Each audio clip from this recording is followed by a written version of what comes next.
சுவைத்தவர் நெஞ்சுமெல்லாம் சமைத்தவர் நிலைத்திட உங்கள் சமையலில் எங்கேயும் ஸ்ட்ராங் கட்டு பெருங்காயம். Periyar Maniamma Institute of Science and Technology, Tanjavur, CSE with specialization in AI and ML and Data Science and Cyber Security.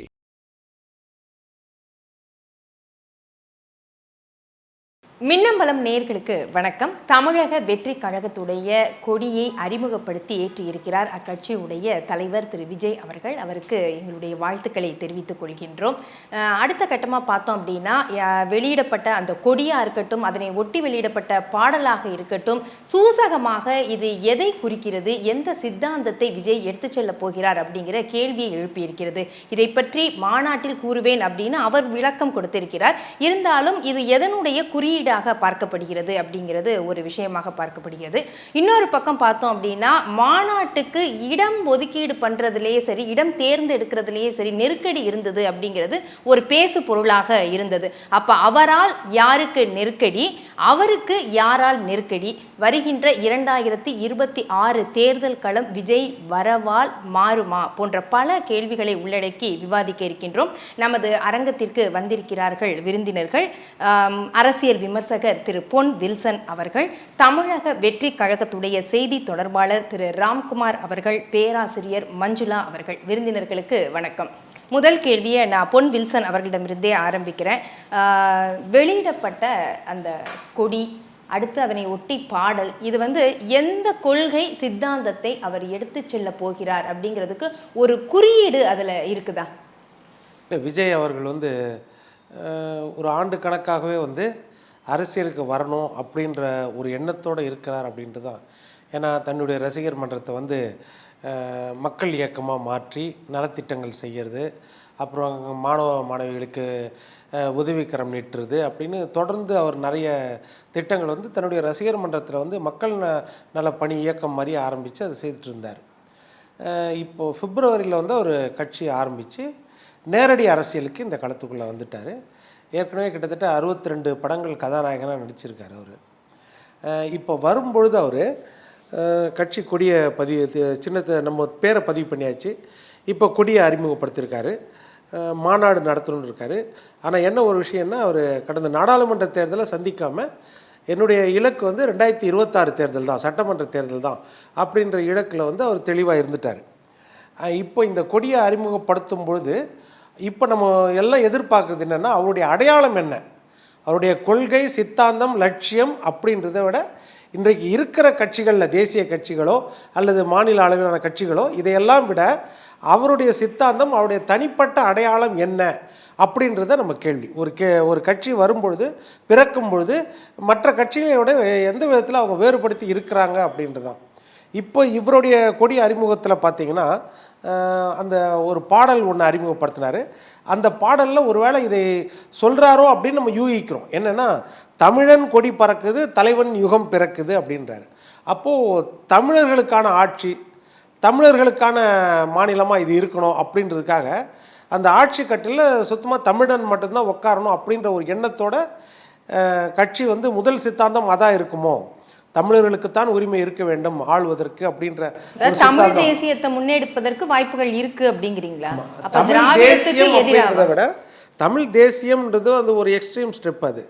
ஆனால் தமிழ் மாநிலம், அதாவது மாநில அளவில் உரிமை கொடுக்கும்போது அந்தந்த மாநிலங்களில் அந்தந்த தாய்மொழி பேசுகின்ற அந்த மக்கள் வாழ வேண்டும், ஆள வேண்டும் அப்படின்ற எண்ணத்தில் அவர் வராரோ அப்படின்றது, தேசியத்தில் நம்பிக்கை இருக்குதுன்றதுக்காக தான் அவர் உறுதிமொழி எடுக்கும்போதே சொல்கிறார். அதாவது நான் இந்திய ஒற்றுமைக்கும் இந்திய இறையாண்மைக்கும் ஏற்ற விதமாக நாங்கள் நடப்போம்னு அது உறுதிமொழி எடுக்கிறார். அப்போ இந்த ஒரு விஷயம் இருக்குது. 3 எழுத்து மந்திரம் மீண்டும் காலம் ஒலிக்குது அப்படின்றாரு. 3 எழுத்து மந்திரத்தில் மீண்டும் காலம் ஒதுக்குதுன்றாரு. அது மீண்டும் ஒதுக்குதுன்னு போது அப்போது ஏற்கனவே ஒலிச்ச ஒரு குரல் மறுபடியும் மீண்டும் வருகிறதா அப்படின் போது அப்போது நம்ம அதை பொருத்தி பார்க்கும்போது கடந்த காலத்தில் பேரறிஞர் அண்ணா 3 எழுத்து, எம்ஜிஆர் 3 எழுத்து, அந்த விதத்தில் விஜய் 3 எழுத்துன்ற எதிர்பார்ப்போடு அந்த இது பாடல் இருக்கிறதோ அப்படின்றது.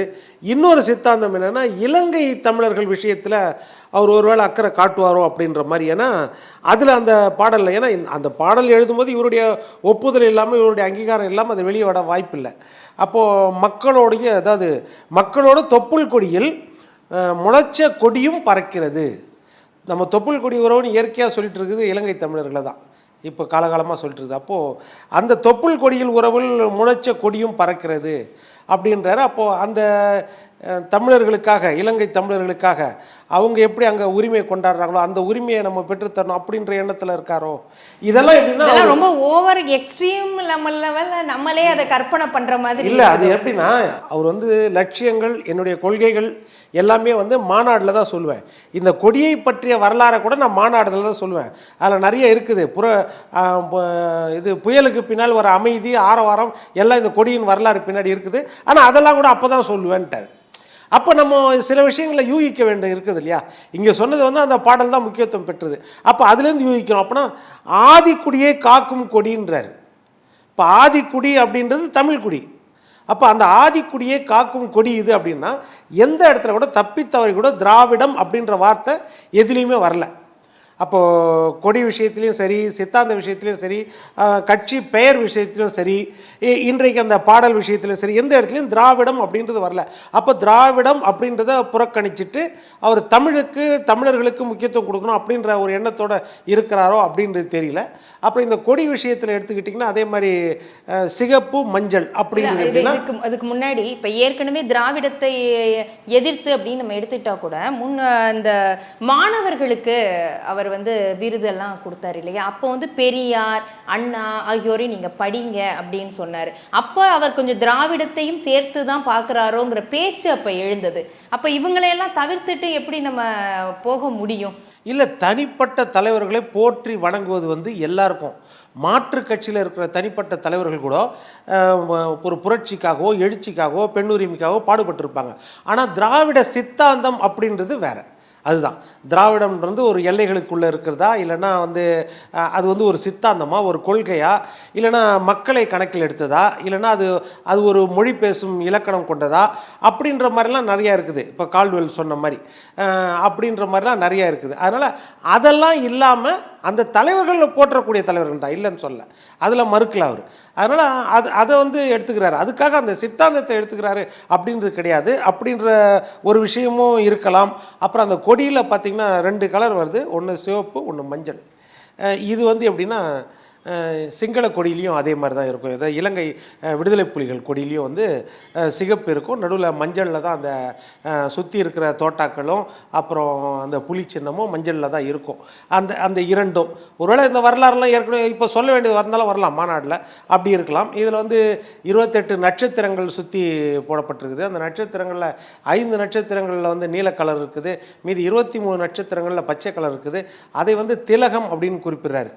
பச்சை திலகமும் நாங்கள் வந்து நீல திலகமும் வச்சிருக்கிறோம் அப்படின்ற மாதிரி. இப்போ இதெல்லாம் இப்போ அந்த சிவப்புன்றது தியாகத்தின் அடையாளமாக இருக்கலாம், மஞ்சள் வந்து மங்களத்தின் அடையாளமாக இருக்கலாம். இதெல்லாம் வந்து அவர் சேர்த்து வருது. ஆனால் என்னென்னா ஒரு கட்சி ஆரம்பிக்கும் போதே போராட்ட களம்ன்றது வேறு, அரசியலில் வந்து போராட்ட களம். இதெல்லாம் வந்து ரசிகர்களுக்கு வந்து ஒரு சந்தோஷமாக இருக்கும், ரசிகர்களுக்கு வந்து ஒரு உற்சாகத்தை கொடுக்கும். ஆனால் அரசியல் கட்சியில் வந்து ரசிகர்களை தாண்டி வாக்காளர்களை கவரக்கூடிய அளவிற்கு நீங்கள் என்ன செய்கிறீர்கள், இது ரொம்ப முக்கியம். ஆனால் ஒரு சேச்சுரேஷன் பாயிண்டில் வந்து நின்றுடும், இத்தனை % ஓட்டு அப்படின்றது நின்றுடும். அதை தாண்டி தான் போராட்டக்களம். இப்போது திரைத்துறையிலேருந்து அரசியலுக்கு வந்தவர்கள் எல்லாமே அந்த போராட்ட களத்தை சந்தித்து வந்தவர்கள் தான். பேரறிஞர் அண்ணாலேருந்து, கலைஞர்லேருந்து, எம்ஜிஆர்லேருந்து, ஜெயலலிதா அம்மாலேருந்து அந்த போராட்ட களத்தை சந்தித்து வந்தவர்கள் தான்.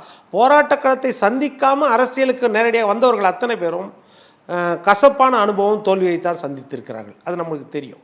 அதனால் அந்த விஷயத்தில் விஜய் எந்த அளவுக்கு போக போகிறார்? ஏன்னா நிறைய விஷயங்களை இப்போ எடுத்தவுடனே கட்சி பேர் வரும்போதே ஒரு குறை வந்துச்சு, தமிழக வெற்றி கழகத்தில் இக்கனா வரல அப்படின்றது.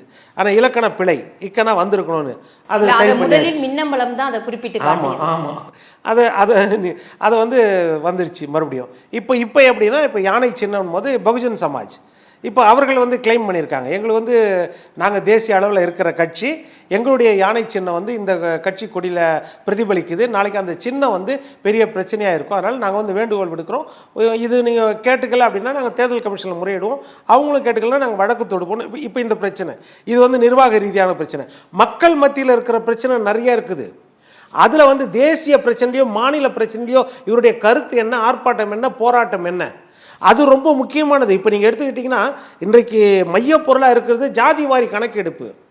இப்போ இந்த விஷயத்தில் அவருடைய பதிலை எதிர்பார்ப்பாங்க. ஒரு அரசியல் தலைவராக வந்துட்டோன்னே ஜாதிவாரி கணக்கெடுப்பு தேவையா அப்படின்றது. இன்னொன்று பார்த்தீங்கன்னா பொருளாதார ரீதியில் இடஒதுக்கீடு, அது மிகப்பெரிய ஒரு எதிர்பார்ப்பும் இருந்தது, அதே நேரத்தில் எதிர்ப்பும் இருந்தது. இந்திய அளவில் பொருளாதார ரீதியில் EWS 10% கொடுக்குறன் போது அதற்கு மிகப்பெரிய எதிர்ப்பு. ஆனால் தேசிய கட்சிகள் ரெண்டும் ஒன்றா சேர்ந்துட்டாங்க, காங்கிரஸும் பிஜேபி அமைதியாக இருந்துட்டாங்க. ஆனால் மாநில கட்சிகள் மாநில வாரியாக அதுக்கு பயங்கர எதிர்ப்பு இருக்குது. பொருளாதாரம் இருந்து மாற்றப்படக்கூடியது, ஜாதி என்பது பிறப்பிலேயே இறப்பு வரைக்கும் அதே ஜாதி தான். ஆனால் பொருளாதாரம் ஏற்ற இறக்கங்கள் மாறுபடக்கூடியதுனால அந்த விதத்தில் இடஒதுக்கீடு கொடுக்கக்கூடாது. இந்த விஷயத்தில் அவருடைய கருத்து என்ன? ஆர்டிகல் 370 அந்த விஷயத்தில் இதெல்லாம் தான் சார் கடந்து இப்போ தேர்தல் சமயத்திலே பார்த்தோன்னா நிறைய விஷயங்கள் இது போன்று வந்தாலும் அவர் அமைதி தான் காத்தாரு. அப்ப இனிமே அவர் களத்துக்கு வரட்டும், வந்ததற்கு பிறகுதான் அவருடைய நிலைப்பாடு என்ன அப்படிங்கிறத நம்ம வந்து கேட்க முடியும். அவரும் அதை வந்து தெளிவுபடுத்த முடியும். அதான் சொல்றேன், அவர் களத்துக்கு வந்தாச்சு. இதுக்கப்புறம் என்னை களத்துக்கு வர போறாரு? கொடி இன்னைக்கு கொடியை அறிமுகப்படுத்ததே கொடிக்கான விளக்க உரை கொடுக்கல. அப்ப இன்னும் அதை கொடுத்து மாநாட்டுல தான் அவருடைய கொள்கை இந்த தயக்கம் இருக்கக்கூடாது விஜய்க்கு. அதை தான் நான் சொல்றேன். அதாவது நீங்கள் வந்து தண்ணியில் இறங்காமல், நீங்கள் தண்ணியில் இறங்கணுன்னா நீச்சல் தெரிஞ்சாதான் தண்ணியில் இறங்க முடியும். ஆனால் தண்ணியில் இறங்காமல் நீச்சல் தெரியாமல் தண்ணியில் இறங்க முடியாது. தண்ணியில் இறங்கினா தான் நீச்சல் கற்றுக்க முடியும். இப்போ இந்த ரெண்டுக்குமே தயங்கிட்டு இருந்தீங்கன்னா அது வந்து கடைசியில் என்ன, தேர்தலுக்கு இன்னும் 18-17 மாதங்கள் தான் இருக்குது, கிட்டத்தட்ட 15 மாதங்கள் தான் இருக்குது. அப்போ என்னன்னா அந்த நேரத்தில் ஓட்டு வங்கியை நீங்கள் அதிர வைக்க வேண்டும், தமிழ்நாட்டை ஒரு மாற்றத்தை கொடுக்க வேண்டும்னா இதில் இப்போத்துலேருந்தே இறங்கினா தான் முடியும். நீங்கள் மாநாட்டில் சொல்கிறேன், கொடியேற்றும் போது சொல்கிறேன், அப்புறம் சொல்கிறேன், இப்போ சொல்கிறேன். ஏன்னா ஏகப்பட்ட பிரச்சனைகள், எண்ணற்ற பிரச்சனைகள். ஏன்னா தமிழ்நாட்டை பொறுத்த வரைக்கும் இன்றைக்கி மாநில கட்சியை, மாநிலத்தை ஆளுங்கட்சியை நீங்கள் எதிர்க்கிற நிலைமையில் இருக்கிறீங்க. உண்மையாக அது திமுகவை எதிர்த்து தான் அரசியல் பண்ணுவார். அதே மாதிரி தேசிய கட்சி எடுத்தால் பிஜேபி எதிர்த்து தான் அரசியல் பண்ணுவார். இப்போ இந்த ரெண்டு கட்சியை எதிர்த்து அரசியல் பண்ணோன்னா நீங்கள் எவ்வளோ ஏழியராக அரசியல் பண்ணுறீங்களோ அவ்வளவும் ரசிகர்களுக்கு தாண்டிய ஓட்டு கிடைக்கும். சரி சரி, நான் எடுத்துக்கிறேன் முதல் சுற்று பார்வையா ராம்குமார் அவர்களிடம். அப்போ ஒரு தயக்கம் இருந்து கொண்டே இருக்கிறது விஜய்க்கு அப்படிங்கிறத நீங்க எப்படி பாக்குறீங்க? ஏன்னா கட்சி வந்து ஆரம்பிக்கிறார், அறிவிக்கிறார், அதற்கு பிறகு நாடாளுமன்ற தேர்தல் வருது, அதை கடந்து போனதே தவறு அப்படின்னு ஒரு சாரார் சொல்லிட்டு இருக்கிறாங்க. அப்பவே நீங்க வந்து களத்துக்கு வந்திருக்கணும் அப்படின்னு. இப்போ ட்ரையல் பாக்குறாங்க ஒரு கொடி, அதற்கு பிறகு இன்று பார்த்தோம் அப்படின்னு சொன்னா கொடி அறிமுகம் பண்றாங்க. அப்படி பண்ணும் போதே கொடியுடைய என்ன விஷயம், அதுல உள்ள என்ன பின்புலத்துல என்ன அப்படிங்கறத சொல்றதே இன்னைக்கு சொல்லல. அப்ப வந்து இது வந்து ஒரு ஆர்வத்தை தூண்டுறதுக்காக நான் மாநாட்டுக்கு சொல்றேங்கிறதா, இல்ல இந்த மாதிரி எல்லாம் ஃபீட்பேக் வரட்டும், கருத்து ஒத்திகை பார்த்து பார்த்து அடுத்த கட்டத்துக்கு போவோம் அப்படிங்கிற அந்த தயக்கமா? முதல்ல எத்தனை கேள்விகள், எத்தனை கற்பனை கதைகள், எப்பா அடிக்கிட்டே போகிறாங்க. ரைட், நான் எல்லாத்துக்கும் ஒன்று ஒன்றா பதில் சொல்கிறேன். ஃபர்ஸ்ட் ஆஃப் ஆல் வந்து அவர் தயக்கம் இருந்திருந்தால் அரசியலுக்கே வந்திருக்க மாட்டார். இந்த தயக்கம் போகலாமா வரலாமா, போகலாமா வரலாமான்னு பூச்சாண்டி காட்டுறவர் கிடையாது எங்கள் தளபதி. அந்த விஷயத்தில் நான் தெளிவுபடுத்திக்கிறேன். பல பேர் இந்த வந்துடுறேன், இதோ இன்னைக்கு நாளைக்குன்னு சொல்லி ஏமாத்துறவர் கிடையாது எங்கள் தளபதி. வந்துட்டார். இவங்க என்ன நினைக்கிறாங்க, வந்த உடனே எல்லாத்துக்குமே நீ குரல் கொடு, எல்லாத்துக்குமே பேசி, எல்லாத்துக்கும் போராட்டம் பண்ணுனா. இப்போ தானங்க அரசியலுக்கே வந்திருக்காரு, இப்போ தான் கொடி அறிமுகப்படுத்தியிருக்காரு, மாநாடு இருக்குது, மாநாட்டுக்கு பிறகு எல்லாரையும் போய் சந்திக்க போகிறாரு, மக்களை போய் சந்திக்க போகிறாரு, உங்களுக்கு வந்து நடைப்பயணம் இருக்குதுன்னு சொல்லி பல திட்டங்கள் வச்சுருக்காரு. உங்களுக்கு மக்களை சந்திக்காமலேயோ அவங்களோட குறைகள் தெரியாமலேயோ ஒருத்தர் தலைவராக முடியாது, ஜெயிக்க முடியாது. அந்த கிரவுண்ட் ரியாலிட்டி என்னன்றது எங்களுக்கு நல்லா தெரியும். நாடாளுமன்ற தேர்தலுக்கு நீங்கள் ஏன் கலந்துக்கலன்னு கேட்குறீங்க. இன்னும் நாங்கள் கட்சியே அறிவிக்கலை, எங்களுக்கு ரிஜிஸ்ட்ரேஷனே கிடைக்கல. அங்கேருந்து உங்களுக்கு ஒரு ரிஜிஸ்ட்ரேஷன் கிடைச்சாதான் நாங்கள் ஃபர்தராக ஒரு பார்ட்டியாகவே ரிஜிஸ்டர் பண்ண முடியும். அதுக்கான நேரமும் எங்களுக்கு இல்லை. நீங்கள் எப்படி அதுக்குள்ளே போய் நிற்க முடியும்னு அது ஒரு கேள்வி இருக்கு. இல்லை, கருத்துக்களை தெரிவிக்க கூட அங்கே என்ன தயக்கமா அப்படிங்கிறது வருது. எங்க சட்டங்கள் வருது, ஒன்றிய அரசு போடுறாங்க. சிஏக்கு இப்போ இங்கே மாநில அரசுகள் எதிர்ப்பு தெரிவிச்சது, தலைவர் அவர்களும் அறிக்கை கொடுத்தாரு. சிஏ வந்து நம்ம ஒற்றுமைக்கு எதிராக இருக்கு, இந்த சிஏ நான் எதிர்க்கிறேன்றதை அவர் வந்து அவரோட எக்ஸ்தலத்தில் பதிவு பண்ணியிருக்காரு. எந்த பிரச்சனைக்காக அவர் குரல் கொடுக்கல நீங்க சொல்லுங்க. இது வரைக்கும் எந்த பிரச்சனைக்காக குரல் கொடுக்கல. இப்போ விட்டுருங்க, அவர் கடந்த 10 வருஷமா அவர் பல பிரச்சனைகளுக்கு குரல் கொடுத்து தான் இருக்காரு. இலங்கை தமிழர்கள் பிரச்சனைக்கு போராட்டம் நடத்தினாரு, தூத்துக்குடி துப்பாக்கி சூடு, உங்களுக்கு வந்து நீட்டு பிரச்சனைகளுக்காகவும் பேசியிருக்காரு, ஹைட்ரோ கார்பன், நெடுவாசல், ஜல்லிக்கட்டுன்னு சொல்லி பல பிரச்சனைகள். ஏங்க பண மதிப்பிழப்பு வந்தப்போ எந்த நடிகர் ஃபர்ஸ்ட் பேசணும் சொல்லுங்க? இந்தியாவிலேயே முதல் நடிகர் பேசினது தளபதி மட்டும்தான். இந்த தேவையில்லாத ஒரு பிரச்சனை இது. ஒரு 90% ஏழைகள் இருக்காங்க, ஒரு 10% பேர் இருந்ததுக்கு இந்த திட்டம் கொண்டு வந்தது மோசமான ஒரு விஷயம்ன்றத முதல் எதிர்ப்பு தெரிவிச்சதே தளபதி அவர்கள் தானே. வேற எந்த நடிகர் பேசினாங்க? அவர் நடிகராக பேசினாரா? மக்கள் பாதிக்கப்படுறாங்க, மக்களோட மக்களாக ஒருத்தர் இருந்ததுனால தான், அந்த உணர்வை புரிஞ்சதுனால தான் அவர் பேசினார். மிச்சவங்களாம் என்ன சொன்னாங்க, புதிய இந்தியா பிறந்தது, இனிமேல் உங்களுக்கு வந்து வல்லரசு ஆகிடும், அமெரிக்காலாம் ஓரம் போடா சொல்கிற மாதிரிலாம் பில்டப்லாம் கொடுத்தாங்க. இவங்க மக்கள் பக்கம் நின்று பேசினவர் தான் எங்கள் தளபதி. எப்போவுமே அவங்களோட கொள்கைக்கு, மக்களோட நலத்திட்டங்களுக்கு எதிராகவோ மக்கள் நலன் சார்ந்து தான் பேசியிருக்கா தவிர அவங்க எதிர்க்க என்றைக்கும் பேசுனது கிடையாது. போராட்டம், நாடு சுடுகாடாடலாம் எங்கேயுமே இவர் சொன்னது கிடையாது. ஒன்று. ரெண்டாவது வந்து பார்த்தீங்கன்னா, உங்களுக்கு இந்த மாநாட்டில் தான் சொல்கிறேன், இவர் வந்து எதிர்பார்ப்பை ஏற்படுத்துகிறாரான்னு கேட்டால் சொல்ல வேண்டிய இடம்னு ஒன்று இருக்குது. எங்கே சொன்னால் மக்களுக்கு போய் ரீச் ஆகுமோ அங்கே தான் சொல்லணும். நீங்கள் எடுத்ததுக்கெலாம் நான் கருத்து சொல்கிறேன்னா அது எந்த லெவலுக்கு அது சரியாக இருக்குமோ எனக்கு படலை. ஏன்னா இவருக்குன்னு ஒரு ரீச் இருக்குது. இவர் பேசினா 5 நிமிஷம் தான் பேசினார். மாணவர்களுக்கு விருது வழங்கும் விழாவில் 5 நிமிஷம் பேசினார். தமிழ்நாடு போதை வஸ்துக்கள் பயங்கரமாக இருக்குது, மக்கள் வந்து பாதிக்கப்படுறாங்க, இளைஞர்கள்லேருந்து பல பேருக்கு அந்த கெட்ட பழக்கம் இருக்குது சொல்லி அதை ஒட்டின ஒரு 5 நிமிஷம் தான், 5 நிமிஷம் பேசினார். அதுக்கே இங்கே இருக்கவங்க எப்படி குதிச்சாங்க, ஐயோ எப்படி விஜய் பேசலாம், நீ எப்படி பேசலாம், சினிமா இப்படி நடிச்சு அண்டாவை கொண்டா. சினிமாவையும் ரியல் லைஃபையும் கம்பேர் பண்ணி பேசக்கூடிய ஒரு முட்டாள் ஆட்கள் தான் சோஷியல் மீடியாவில் அதிகமாக இருக்காங்க. அவங்கள வச்சுக்கிட்டு நம்ம என்ன அரசியல் பண்ண முடியும்? ஒன்று. ரெண்டாவது, தெரிஞ்சுதான் அரசியலுக்கு வரும். இது என்ன சினிமாவில் வந்த விமர்சனம் என்ன, இதை விட 100 பேர் கத்திகளும் கற்களும் சாணியும் தூக்கி வாரி அடிப்பாங்கன்றதுலாம் எங்களுக்கு தெரியும். அதை சந்தனமா மாற்றி எப்படி அரசியல் பண்ண போறோன்றதா எங்களோட திறமை இருக்கு. அதெல்லாம் தெரிஞ்சுதானே வர்றாரு. அவர் அறிக்கையில தெளிவாக சொல்லியிருக்காரு, எனக்கு வந்து இது ஒரு பொழுதுபோக்கு கிடையாது, நான் எல்லாத்தையும் தெரிஞ்சுக்கிட்டு பார்த்துக்கிட்டு இதெல்லாம் பண்றதுக்காக தான் நான் அரசியலுக்கு வரன்றதெல்லாம் ஒரு அறிக்கை மூலியமா தெளிவாக சொல்லியிருக்காரு. அதே மாதிரி அவருக்கு 2 படம் கமிட் பண்ணியிருக்கேன். ஒரு படம் முடிஞ்சிருச்சு, இன்னும் ஒரு படம் தான் இருக்கு. அதை முடிச்சுட்டு நான் முழு நேர அரசியல்வாதியா வந்துடுறேன், ஆத்துல ஒரு கால் சேத்துல ஒரு கால்லாம் நான் வைக்க மாட்டேன்னா அவர் தெளிவா சொல்லிட்டார். அவர் வரப்போறாரு, ஜனவரியில் மக்களை போய் சந்திக்க போறாரு. உங்களுக்கு ஒரு படம் கமிட்மெண்ட் இருக்கு, அது இன்னும் 2 மாசத்துல அது முடிய போகுது. அதுக்கப்புறம் என் ஐயா சொல்லக்கூடிய எல்லா பிரச்சனைகளும் குரல் கொடுக்கத்தான் போறாரு. அப்ப ஜனவரிக்கு பிறகுதான் இதெல்லாம் எதிர்பார்க்கலாம். இடையில ஒரே நாடு ஒரு தேர்தல் வருது, யுசிசி வருது, வக்ஃபு வாரிய சட்ட திருத்தம் வந்திருக்கு, வரிசையா வருது.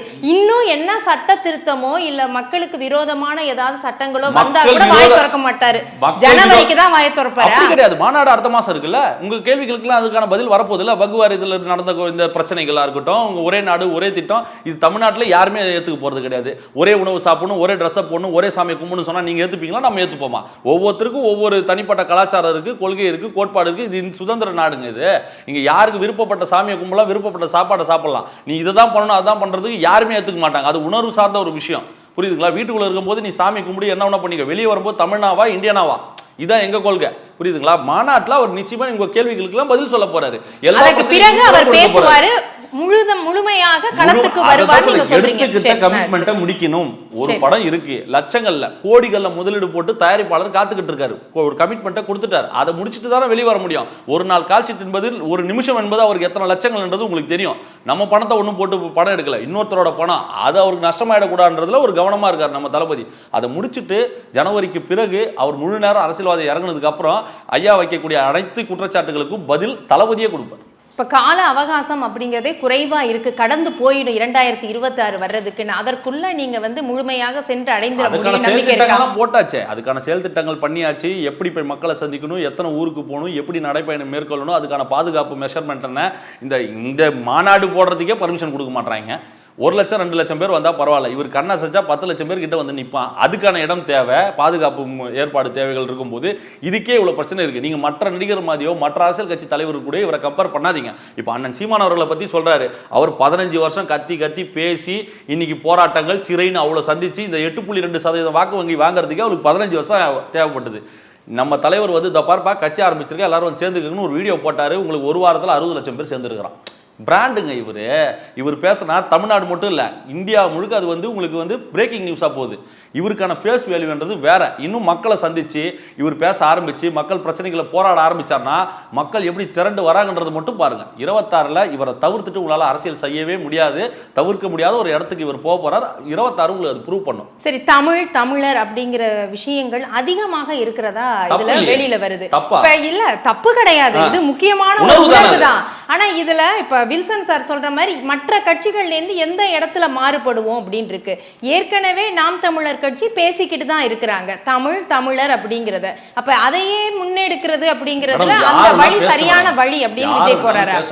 மக்கள் யாருக்கு ஆதரவு கொடுக்குறாங்கன்றது தான் முக்கியம். பேசுறவங்களுக்கு எல்லாம் இங்க ஓட்டு போறது கிடையாது. அப்படி இருந்தா சீமான் நத்தி சிஎம் ஆயிருக்கணும்.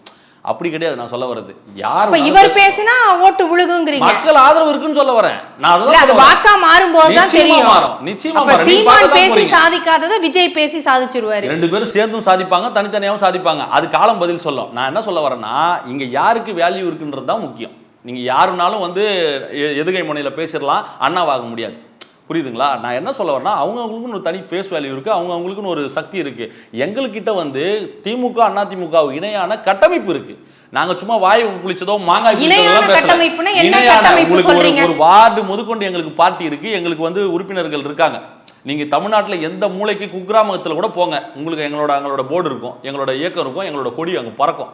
இனி பாருங்க, இன்னும் உங்களுக்கு வந்து எங்கெங்கெல்லாம் போடுமோ அங்கெல்லாம் கொண்டு போய் சேர்க்க போகிறோம். எங்ககிட்ட அந்த பார்ட்டி ஸ்ட்ரக்சர் இருக்குது, பூத் கமிட்டி வரைக்கும் நாங்கள் போட்டு வச்சிருக்கோம். உங்களுக்கு தமிழ்நாட்டில் 234 தொகுதியில் நிற்க வைக்கிறது கேண்டிடேட் இருக்காங்க. நகரம், ஒன்றியம், மாநிலம், கிளைன்னு சொல்லி எல்லா இடத்துலையும் ஆளை போட்டு வச்சிருக்கோம். எங்ககிட்ட அந்த ஸ்ட்ரக்சர் பவர் இருக்குது. அதனால தான் நாங்கள் பேசிக்கிட்டு இருக்கோம். பூத் கமிட்டி வரைக்கும் போட்டு முடிச்சாச்சு. அந்த தைரியத்தில் நாங்கள் பேசுகிறோம். இந்த ரெண்டு கட்சிக்கு இணையான ஒரு சக்தியான ஒரு கட்சியாக நாங்கள் உருவாரி வருவோன்ற நம்பிக்கை எங்களுக்கு இருக்குது. அதே நேரம் மக்களோட ஆதரவும் இருக்குது. இந்த 50 வருஷத்தில் அந்த ரெண்டு கட்சிகளுக்கு மாற்றி மாற்றி போட்டுட்டோம். மூன்றாவது ஒரு ஃபோர்ஸை இவங்க வரவிடவே மாற்றாங்க. வந்தா ஒண்ணு அவங்களை டம்மி ஆக்கிடுறாங்க, ட்ரோல் மெட்டீரியல் ஆக்கிடுறாங்க. அதுக்கு சிறந்த எடுத்துக்காட்டு அண்ணன் கேப்டன் அவர்கள். அவர் எந்த அளவுக்கு மட்டம் தட்டணுமோ, ட்ரோல் மெட்டீரியல் ஆக்கணுமோ, குடிகாரன் சொல்லணுமோ சொல்லி ஒரு நல்ல தவிர நீங்க எழுந்துட்டு நிக்கிறோம். அந்த மாதிரிலாம் நீங்க எங்க கிட்ட வச்சுக்காதீங்க ராஜா. எங்க கிட்ட ஆன்லைன்லயும் சரி, ஆஃப்லைன்லயும் சரி சண்டை போறதுக்கு ஆட்கள் இருக்காங்க. சோஷியல் மீடியால நீங்க ஒரு விமர்சனம் வைக்கிறீங்கன்னா, கருத்து ரீதியா வைக்கிறீங்கன்னா, நாங்களும் கருத்து ரீதியா பதில் சொல்லுவோம். நீங்க அபியூஸ் பண்றீங்கன்னா, நாங்க 10 வருஷமா என்ன பண்ணிட்டு இருந்தோம்னு உங்களுக்கு தெரியும். புரியுதுங்களா? இன்னைக்கு வந்து சண்டை போட்டு இருந்தவன், சினிமா ரெக்கார்ட் பேசியிருந்தவன் இன்னைக்கு அரசியல் பேச ஆரம்பிச்சிருக்கான். புரியுதுங்களா? நாங்கள் அரசியல் பேச ஆரம்பிச்சா நீங்க தாங்க மாட்டீங்க. அதுவும் ஆதாரத்தோட பேசுறோம், அவதூறுகளை பேசல, பொய்ய பேசல. அவன் கூட போனா, இவன் கூட போனா, அப்படி இப்படின்னு பர்சனல் லைஃபை தூக்கி போட்டு பேசல. இப்போ இவங்க பர்சனல் லைஃபை தூக்கி போட்டு பேசுற மாதிரி பேசுற ஆட்கள் நாங்க கிடையாது. நாங்க கருத்து ரீதியா மோத வந்திருக்கோம், மாற்று சக்தின்னு சொல்ல வந்திருக்கோம். எங்கள் தலைவரை முன்னிறுத்தி நாங்கள் அரசியல் செய்யறோம். அவர் முகத்தை காட்டாமலேயே வந்து அவரோட முகத்தை காட்டி மட்டுமே 130 பேருக்கு மேல உள்ளாட்சி தேர்தலில் ஜெயிச்சிருக்காங்க, வெறும் போட்டோவை பயன்படுத்தி. இன்னும் அவர் பேச ஆரம்பிச்சாருன்னா அதுக்கான ரீச் எப்படி இருக்குன்றதை நீங்க வெயிட் பண்ணி பாருங்க. 26ல மக்கள் ஆதரவு எப்படி இருக்க போகுதுன்னு பார்த்துட்டு திரும்ப நம்ம இதே டிபேட் அண்ணன் கூட நம்ம வச்சுக்கலாம். இல்ல பேசுறதே ஒரு நாம் தமிழர் இதுல தான் பேசுறீங்க ராஜா. நாம் தமிழர் கிடையாதுங்க, தளபதியின் உணர்வு. நீங்க எங்க தளபதி பத்தி ஒரு விமர்சனம் வைக்கிறீங்கன்னா சொல்ல வேண்டிய கடமை தொண்டனுக்கு இருக்குல்ல. சரி சரி, இதுல சுருக்கமா வில்சன் அவர்கிட்ட கேட்கிறேன். நீங்க 50 ஆண்டு கால திராவிட ஆட்சிக்கு கட்டமைப்பு அதிமுக திமுகவுக்கு இருக்கு அப்படின்னு சொல்லிக்கிட்டு இருக்கிறாங்க. அதற்கு இணையான கட்டமைப்பு வச்சிருக்கோம் அப்படிங்கிற இதுக்கு சுருக்கம் அந்த அளவுக்கு இருக்கா? இல்லை, எந்த கட்சியுமே வந்து ஆரம்பிக்கும் பொழுது இந்த உற்சாகத்தையும் உணர்வையும் தொண்டர்கள் மத்தியிலும் ரசிகர்கள் மத்தியிலும் கொடுக்க தான் செய்யணும். அது இல்லைன்னு சொல்லலை. அந்த ஓட்டு கன்வர்ஷனுக்கான ஆதாரத்தை நான் கொடுக்குறேன். உங்களுக்கு பார்ட்டிக்கான கட்டமைப்பு 234 தொகுதியில எங்கள்கிட்ட இருக்கு. அதுக்கான என்ன ப்ரூஃப் கேட்கணும் உள்ளாட்சி தேர்தலில் உள்ளாட்சி தேர்தல் அதுக்குள்ளே நிறுத்த முடியுமா? இல்ல இல்ல, 26 135 ஆண்டு காலம் 1885 ஆரம்பிக்கப்பட்ட ஆக்டேவியன் ஹியூமால் ஆரம்பிக்கப்பட்ட காங்கிரஸ் பேரியக்கம் பட்டி தொட்டியங்கும் தமிழ்நாட்டில் இதே மாதிரி தான் வச்சிருக்குது. எல்லா இடத்துலையும் அவங்களுக்கு வந்து பட்டி தொட்டியெல்லாம், அதாவது அதிமுக திமுக இல்லாத கிராமத்தில் கூட சரி, அந்த இடத்துல கூட அவங்களுக்கு வந்து அமைப்பு ரீதியாக காமராஜர் காலத்துலேருந்து இருந்துச்சு. கிட்டத்தட்ட 70 ஆண்டுகளாக தமிழ்நாட்டில் ஆட்சியை பிடிக்க முடியல. இந்த நெட்வொர்க் இருக்குதுன்றதுக்காக எனக்கு ஓட்டு வந்துடும் அப்படின்றதுக்காக நான் சொல்ல. இப்போ விஜய்க்கு நம்ம வாழ்த்து தான் சொல்றோம், அவர் உழைப்பை நம்ம நம்புறோம், அவர் முன்னேறணும்னு நினைக்கிறோம், இல்லைன்னு சொல்ல. ஆனால் என்னன்னா, அது அதீத நம்பிக்கையா மாறாம உழைப்பை சார்ந்த நம்பிக்கையா இருந்துச்சுன்னா அது கன்வெர்ட் ஆகும்ன்றது சொல்ல வரேன். சரி, மஞ்சுளா அவர்களிடம் விஜய் உடைய வருகை அப்படிங்கிறது யாருக்கெல்லாம் நெருக்கடியை ஏற்படுத்தியிருக்குன்னு நீங்க நினைக்கிறீங்க?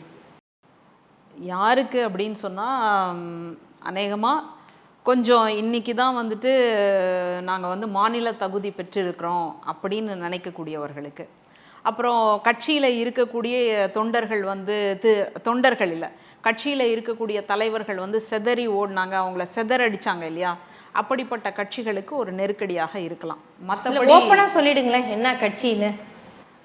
இப்போது இன்றைக்கி தான் வந்துட்டு இதுவாக வந்திருக்கு இல்லையா, மாநில தகுதி பெற்றிருக்கக்கூடிய நாம் தமிழர் கட்சிக்கு வேணால் ஒரு சின்ன நெருக்கடியை வந்து கொடுக்கலாம். இப்போ அவங்க எடுத்தோடனே அவங்க தான் முதல்ல வாழ்த்தும் தெரிவிச்சிருக்கிறாங்க. அவங்களும் தமிழ் தேசியம் அப்படிங்கிறத முன்னெடுக்கிறாங்க. தமிழர் நலனை தான் முன்னெடுக்கிறார் விஜய் அவர்கள். அப்போ ஒருத்தருக்கு ஒருத்தர் இதில் என்ன நெருக்கடி வரப்போகிறது? இப்போ இவரும் வந்து தமிழ் தேசியம் பேசுகிறாரு நாம் தமிழரில், இப்போது தமிழக வெற்றி கழகமோ தமிழ் தேசியம் பேசுது அப்படின்னு சொன்னால் அப்போ இயல்பிலேயே ஒரு நெருக்கடி வரத்தானே செய்யும். அப்போ இவருக்கு இல்லாத ஒரு ஃபேஸ் வேல்யூ இவருக்கு இருக்கத்தானே செய்யுது. இப்போது அவர் குறிப்பிட்டது போல் அந்த மாதிரியான ஒரு நெருக்கடியை வந்து சந்திக்கலாம்.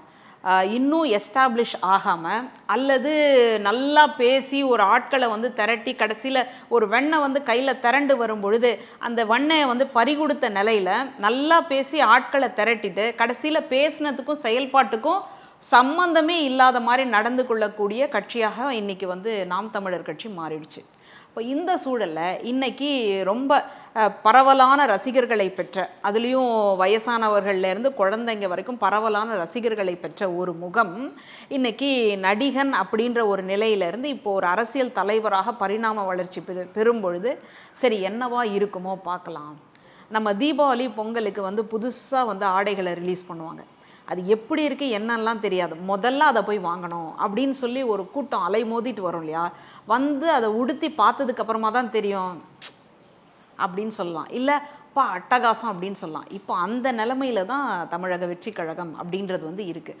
அதனால் இப்போ இந்த சூழலில் நெருக்கடி அப்படின்னு பார்க்கும் பொழுது இந்த மாதிரி சிதறடிக்கப்பட்ட ஏன் இதுவே இவங்க 2 பேருமே சேர்ந்து திராவிட கட்சிகளுக்கு ஒரு நெருக்கடியை கொடுக்கக்கூடாது? அது அதிமுகவோ திமுகவுக்கோ அவங்க அப்படியும் யோசிக்கலாம். அவங்க 2 பேரும் இயல்புல, அதாவது தமிழக வெற்றி கழகத்தை பொறுத்த வரைக்கும் அவர் நாம் தமிழர் கட்சியோட சேர மாட்டார் அப்படின்றதான் என்னுடைய ஒரு கணிப்பு.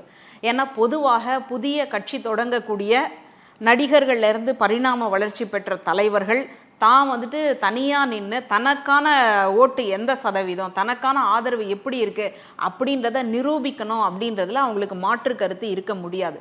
நான் ஏன் இதை உறுதியாக சொல்கிறேன் அப்படின்னு சொன்னால், சமீபத்தில் நீட் தேர்வு பற்றிய ஒரு பிரச்சனை, ஒரு போராட்டம் நடந்துட்டு இருந்தது. அப்போது திமுக அரசு அதற்கு எதிரான ஒரு கண்டனத்தை நிறைவேற்றுச்சு தீர்மானமாக போட்டு. அந்த தீர்மானத்துக்கு தமிழக வெற்றி கழகத்தினுடைய தலைவர் விஜய் அவர்கள் ஆதரவு கொடுத்தாரு. அப்போ இந்த ஆதரவு கொடுத்ததன் வழியாக அவர் என்ன சொல்கிறாருன்னா, நான் திராவிடம் பக்கத்தில் நிற்கிறேன், மறுபடியும் எனக்கு வலை வீசாதீங்க அப்படின்ற ஒரு சமிக்ஞையாக அதை வந்து நான் பார்க்குறேன். அதனால நாம் தமிழர் கட்சியோட அவர் போய் கூட்டணி வைப்பார் அப்படின்றதுல வந்து எனக்கு நம்பிக்கை இல்லை. இல்ல அதே சமயம் இடம் கிடைக்கிறது குறிக்கிடு. அவர் வந்து அந்த மசோதா நிறைவேற்றினது வந்து திமுக கிடையாது, தமிழ்நாடு அரசு. தமிழ்நாடு அரசுக்கு அவர் ஆதரவு தெரிவிச்சா தவிர திமுக ஆதரவு. குறிப்பா அந்த மசோதா அப்படிங்கறத அவர் ஏத்துக்கிட்டாரு அப்படின்னு எடுக்குது உங்க பார்வையா? தமிழ்நாடுக்கு எதிரான ஒரு சட்டம் அது, அதுக்காக நின்னார், அவ்வளவுதான். சரி, அதே சமயம் வந்து இடம் கிடைக்கல இன்னைக்கு மாநாட்டுக்கு, அது இடம் பாக்குறதா போனா கூட எங்களுக்கு ஒத்துழைப்பு தரமாட்டிக்கிறாங்க அப்படிங்கிறார். உண்மையா ராம்குமார்? அது எது இல்லை இடம், மாநாட்டுக்கு இடம் வந்து எங்களுக்கு சரியான இடம் கிடைக்கல, நாங்க போய் பேசிட்டு வரோம், எங்களுக்கு நெருக்கடி தடப்படுறது அப்படிங்கறதெல்லாம் உங்க தரப்புல சொல்றாங்க. அதெல்லாம் உண்மையா? ஏற்படுத்தி விட்ட ஒரு வதந்தி அது. அது எங்க கெப்பாசிட்டிக்கு ஏற்ற மாதிரி இடம் எங்களுக்கு கிடைக்கல. இல்ல அதுக்கு பின்னணியில உங்களுக்கு நெருக்கடி இந்த மாதிரி எல்லாம் எதுவும் அரசு தரப்புல இருந்து கொடுக்கப்படுதா? அரசு தரப்புல கொடுக்க வேண்டிய காரணம் என்ன தேவை இருக்குது அவங்களுக்கு? நாங்கள் எங்கள் கெப்பாசிட்டிக்கு எங்கள் ரசிகர் மன்றத்துக்கு இத்தனை பேர் வருவாங்கன்ற ஒரு இது இருக்குது, கணக்கு இருக்குது. அதுக்கு தோதுவான இடமா தான் நாங்கள் பார்த்துக்கிட்டு இருக்கோம். இது கொல்லுமா, இத்தனை பேர் வந்தால் இந்த இடத்துல ஏன்னா எந்த ஒரு அசம்பாவிதம் நடந்துடக்கூடாதுன்றதுல நாங்கள் கவனமாக இருக்கும். நீங்கள் 1 லட்சம் பேருக்கு இடம் பார்க்குறேன்னு சொல்லி அந்த இடத்துல 3 லட்சம் பேர் வந்து மறக்குமா நெஞ்சமா நம்ம இன்னும் மறக்கலை. ஏஆர் ரஹ்மான் கான்செப்ட் சென்னையிலே இவ்வளோ கதின்னும் போது நீங்கள் வந்து நாட் ஒன்லி தமிழ்நாடு, அது கர்நாடகா கேரளாவிலேருந்துலாம் வேற ரசிகர்கள் வருவாங்க ஆர்வத்தின் அடிப்படையில். அவங்களுக்கு இதுக்கு சம்மந்தம் இல்லைனாலும் தளபதி என்ன பேச போறாரு கேட்கறதுக்கு ஒரு ஆர்வத்தின் அடிப்படையில் கூட வரலாம். நாங்கள் பிளான் பண்ணி வச்சிருக்கிறது ஒரு 5 லட்சம் பேர் கூடுவாங்கன்றது. 3 லட்சம் பேர் வந்தால் கூட அது 2 லட்சம் பேர் பார்க்கிங்கு, உங்களுக்கு வாஷ்ரூம் வசதிகள் சொல்லி சாப்பாடுன்னு சொல்லி பல ஏற்பாடுகள் பண்ணணும். எங்களுக்கு அதனால தான் டிலே ஆயிடுச்சே தவிர மற்றபடி நெருக்கடி கொடுக்குறாங்க, அழுத்தம் கொடுக்குறாங்க, அதெல்லாம் வதந்தியாக தான் இருக்கும். சரி, அப்போ திமுக அரசு அப்படின்னு நம்ம எடுத்துட்டோம் அப்படின்னா, இன்னைக்கு பார்த்தோம் அப்படின்னா திமுகவுடைய அதிகாரப்பூர்வ தொலைக்காட்சியாக இருக்கக்கூடிய கலைஞர் டிவியில் அமைச்சரவை மாற்றம் அப்படிங்கிற ஒரு செய்தி வந்துகிட்டு இருக்கு, ஃப்ளாஷ் நியூஸாக. இந்த செய்தி எப்போ வருது அப்படின்னா, விஜய் அவர்கள் கொடியை அறிமுகப்படுத்தி கொடியேற்றும் போது வருது. அதற்கு பிறகு வேற ஒரு நிகழ்ச்சியில் முதல்வர் அவர்கள் கலந்துக்கிறார். அவர்கிட்ட பத்திரிகையாளர்கள் கேட்குறாங்க, இந்த மாதிரி அமைச்சரவை மாற்றம் இருக்கானா, எனக்கு தகவல் இல்லை அப்படிங்கிறாரு. அப்போ இதுலேருந்து ஒரு விஷயம் வந்து புரிஞ்சிக்க வேண்டியதாக இருக்குதா? அதாவது ஒரு திசை திருப்பல் நடக்குது. இங்கே விஜய் கொடியேற்றுறாரு, எல்லா மக்களுடைய கவனம் அங்கே இருக்குது. அப்போ அதை திசை திருப்ப வேண்டிய ஒரு கட்டாயத்தில் இருக்கிறாங்களா இங்கே இந்த செய்தி வெளியிடுது? அப்போ திமுகவுக்கு விஜயுடைய வருகை ஒரு நெருக்கடியை தருதா? இல்லை, நிச்சயமாக இல்லை. இந்த இது வந்துட்டு ஆட்சி, அதாவது அந்த இதை மாற்றம் அப்படின்றது வந்து ரொம்ப நாளாக பேசிக்கிட்டு இருக்கிறோம். தேர்தல் முடிஞ்சதுக்கு அப்புறமாவே வந்துட்டு ஒரு பரவலான ஒரு மாற்றம் வரப்போகுது அப்படின்னு சொல்லிக்கிட்டே இருந்தாங்க. இப்போ வந்துட்டு அதற்கான ஒரு அறிக்கைகள் எல்லாமே வெளியில வருது அப்படின்னு பாக்குறமே தவிர, இருந்தாலும் ஒரு அதிகாரப்பூர்வ தொலைக்காட்சியில ஒரு செய்தி வெளியாகுது அப்படிங்கும் போது அது நம்பிக்கைக்குரியதாக தான் இருக்கும். அப்ப உடனே என்ன ஆகுது, எக்ஸ் தளத்துல போட்டிருந்தாங்க அவங்க ஐடிவிங் டிஎம்கேவோட ஐடிவிங் எக்ஸ் தளத்துல உதயநிதி கொடி பிடிச்சி போற மாதிரி ஒரு போட்டிருந்தாங்க. அதுக்கு நாங்க ரிப்ளை பண்ணோம், மீச டென்ஷன் ஆகுதுன்னு சொல்லி ஒரு ஃபன்னா ஒரு விஷயத்த போட்டு அதை அழிச்சிட்டாங்க. அதுக்கப்புறம் இல்லை, கலைஞர் டிவியில் அதில் வந்து உங்களுக்கு வந்து அந்த செய்தி வெளியானது. நான் என்ன கேட்குறேன்னா, அது வந்து இன்னும் உறுதிப்படுத்தப்படாத விஷயம். இந்த தரப்பில் இந்த நேரத்தில் அது வெளியாகுது அப்படிங்கும்போது அது திசை திருப்பலாம். அப்போ விஜயுடைய வருகை ஒரு நெருக்கடியாக மாறும் அப்படின்னு நினைக்கிறாங்களான்னு. இல்லை, விஜய் அவர்களினுடைய வருகை அப்படின்றது நெருக்கடி அப்படின்னு இன்னைக்கு இருக்கக்கூடிய தமிழ்நாட்டினுடைய அரசாங்கம் நினைக்கல. அப்படி நினச்சிருந்தா அது வந்து வேற மாதிரியாக வந்துட்டு ரியாக்ட் பண்ணியிருக்கோம். ஆனால் அந்த மாதிரி எதுவுமே நடக்கலை. ஒரு ஜனநாயகத்தினுடைய பார்வையிலிருந்து ஒரு மாற்று கட்சியினர், ஒரு மாற்று கட்சி உருவாகுவது அப்படின்றது ஒரு நல்ல செய்தி. ஆனால் நம்ம தமிழ்நாட்டை பொறுத்த வரைக்கும் திராவிட கட்சிகள் தான் மாறி மாறி வந்து அரசை வந்து பிடிச்சிக்கிட்டு இருக்கு. அதனால் திராவிட சித்தாந்தத்தை தாண்டி வேறொன்று வந்தால் நமக்கு ஒரு பெரிய ஆபத்து வந்து இருக்குது. ஆனால் இங்கே பொறுத்த வரைக்கும் சமூக நீதின்னு சொல்கிறாங்க. அடுத்தது வந்து மொழிப்போர் தியாகிகளுக்கு வீர வணக்கம் செய்வோம், அவர்களுடைய வழியில் நடப்போம் அப்படின்னு சொல்லும்போது அது மறுபடியும் வந்து திராவிட கொள்கையை, திராவிடத்தை வந்து தூக்கி நிறுத்தக்கூடிய இன்னைக்கு இருக்கக்கூடிய அரசாங்கத்தினுடைய கொள்கை தான். இன்னைக்கு அரசாங்கம் எந்த கட்சி நடத்துது அப்படின்னு பார்த்தீங்கன்னா திமுக. அப்போ திமுகவினுடைய முதன்மையான கோட்பாடு என்பது இதுதான், மொழிக்கான ஒரு போராட்டம் தான். இந்த மண்ணிலேயே மொழிக்காக உயிரை கொடுத்த ஒரு பெரிய இனம் உண்டு அப்படின்னு சொன்னால் அது தமிழினம். அப்படிப்பட்ட ஒரு நிலைப்பாட்டை தான் வந்துட்டு நடிகர் விஜய் அவர்கள் எடுக்கிறார். அதனால இந்த சூழல்ல அவர் வந்து வெளியில வர்றது, அவர் கொடியை வந்துட்டு ரிலீஸ் பண்றது, இதுவே வந்துட்டு நெருக்கடியா இருக்கும் அப்படின்னு சொல்லி ஒரு பாரம்பரியமிக்க ஒரு கட்சி நடக்கும் இல்லை அதற்கு எதிராக வந்து அது எதிர்வினை ஆற்றும் அப்படின்றதுல எனக்கு சுத்தமா நம்பிக்கை இல்லை. ஏன்னா அவங்க எடுத்துக்க மாட்டாங்க விஜய். ஏன்னா திராவிட கட்சிகள் வந்து இந்த தமிழ்நாட்டுக்கு செய்த நன்மைகள் அப்படின்றது ரொம்ப பெருசு. இன்னைக்கு நீங்களும் நானும் ஒரு பெண்ணா இருந்து இந்த இடத்துல வந்து பேச முடியுது அப்படின்னு சொன்னா உங்க அப்பா வசதியா இருந்தவர் அப்படின்ற காரணத்தினாலே நீங்க படிக்கல. எங்க அப்பா வந்துட்டு அரசாங்கத்துல வேலை பார்க்கறார் அப்படின்றதுக்காக நான் படிக்கல.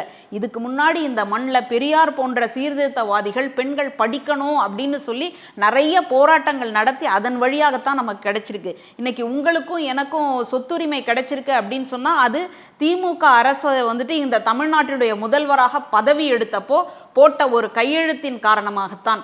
அதனால இந்த மண்ணினுடைய அத்தனை விதமான உயர்வுகளுக்கும் காரணமாக இருக்கக்கூடிய ஒரு அரசு இப்போ வந்து புதுசா முளைச்சி வரக்கூடிய ஒரு கட்சியை வந்துட்டு ஆதரவோட வாழ்த்து சொல்லி வரவேற்குமே தவிர அதற்கு வந்து நெருக்கடி கொடுக்கும், இல்லை அது வந்து எனக்கு இணையாக ஒரு போட்டியா வரும் அப்படின்னு நினைக்கிறது ரொம்ப பெரிய ஒரு முட்டாள்தனம்.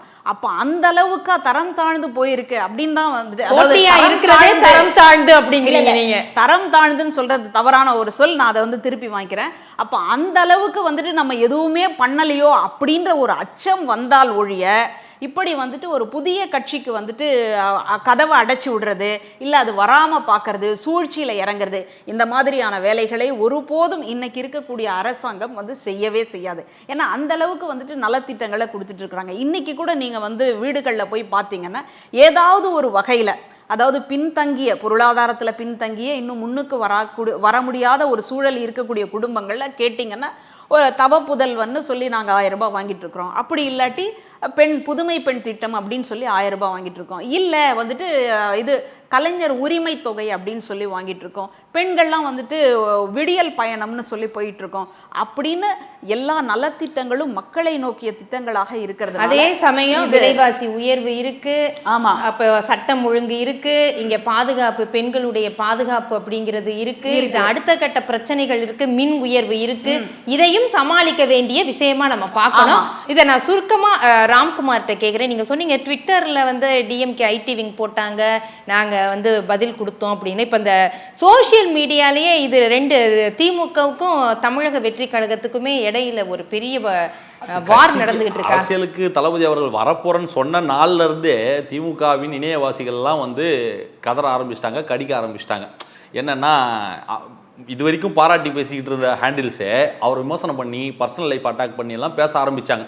அப்போ தான் நமக்கு தெரிஞ்சுது. ஏன் இப்போ மேடம் சொன்ன மாதிரி இவ்வளோ வருஷ பாரம்பரிய ஒரு கட்சி, இவ்வளோ அரசியலில் இவ்வளோ ஒரு எப்படி சொல்கிறது, அது அனுபவம் வாய்ந்த ஒரு கட்சி, இத்தனை பேர் இவ்வளோ கொடி வந்து அவ்வளோ பரிச்சயப்பட்ட மக்களுக்கு பரிச்சயப்பட்ட ஒரு கொடி எல்லாம் இருந்தும் இன்னைக்கு முளைக்கக்கூடிய ஒரு கட்சியை பார்த்து இவங்க ஏன் இவ்வளோ பயப்படுறாங்கன்னு கேட்டிங்கன்னா, கட்சியை பார்த்து பயப்படல, அவங்க விஜயை பார்த்து பயப்படுறாங்க.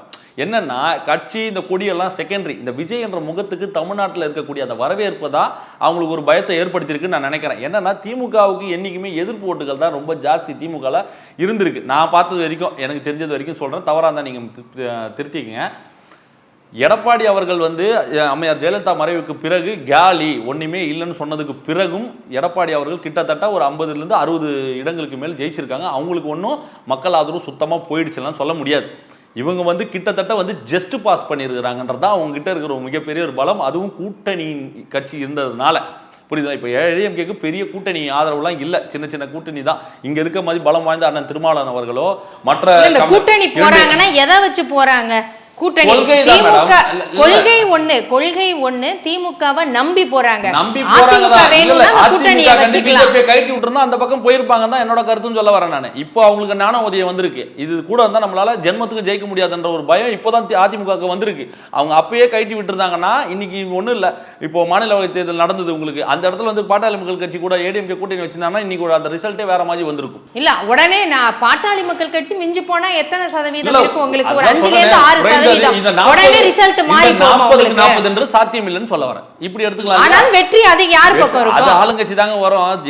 ஆளுங்கட்சி நம்ம சொல்லிட முடியாது. போன 2019ல என்ன நடந்தது? அந்த எம்பி எலெக்ஷன் நடந்தாலும் சரி, அது எப்பவுமே வந்து ஆளுங்கட்சிக்கு சாதகமான ஒரு அலை தான். 2019ல எந்த ஆளுங்கட்சி இருந்தது உங்களுக்கு? இங்க அதிமுக இருந்தது. கேவின் வந்து ஆன்டி இன்கம்ஸ் அது அந்த டைம்ல இருந்தா அவங்க கிட்ட அவங்க பண்ண ஆன்டி இன்கம்ஸ் அவங்களுக்கு வந்து ஒரு ஆதரவா அமைஞ்சது திமுகக்கு. நான் என்ன சொல்ல வரேன்னா, திமுக கூட்டணி கட்சிகளோட நின்னு அவங்க வந்து ஜெயிச்சு அப்பவும் ஜஸ்ட் பாஸ் தான் ஆக முடிஞ்சது அவங்களுக்கு. ஏடிஎம்கே வந்து தனித்து நின்னே வந்து அவங்க இத்தனை இடத்துக்கு வர முடிஞ்சது வெறும் எடப்பாடி அவர்களை மட்டுமே வைத்து. அதற்கு பிறகு தோல்வி தானே உங்களுக்கு? இல்ல இருந்தாலும் வந்து சட்டப்பேரவை தேர்தலுக்கு பிறகு உங்களுக்கு தோல்வி தானே. வாக்கு சதவீதம் என்பது ரொம்ப பெரிய வாக்கு சதவீதம் அப்படிங்கறத தாண்டி ரிசல்ட் என்ன அப்படிங்கறத சீட்டா மாறுதானே. வெற்றி தான். வில்சன் அவர்கள்ட்ட இந்த நெருக்கடி பத்தி நம்ம பேசிட்டு இருக்கும்போது திமுகவுக்கும் தமிழக வெற்றி கழகம் இவங்க 2 பேருக்கு இடையில தான் அந்த வார் நடந்துகிட்டு இருக்கா. அதே சமயம் திமுக அப்படிங்கிறது ஒரு பெரிய ஒரு கட்சியாகவும் பெரிய இயக்கமாகவும் இருக்கக்கூடியது. இப்போ வர்ற தமிழக வெற்றி கழகத்தை போட்டியா அவங்க நினைப்பாங்களா?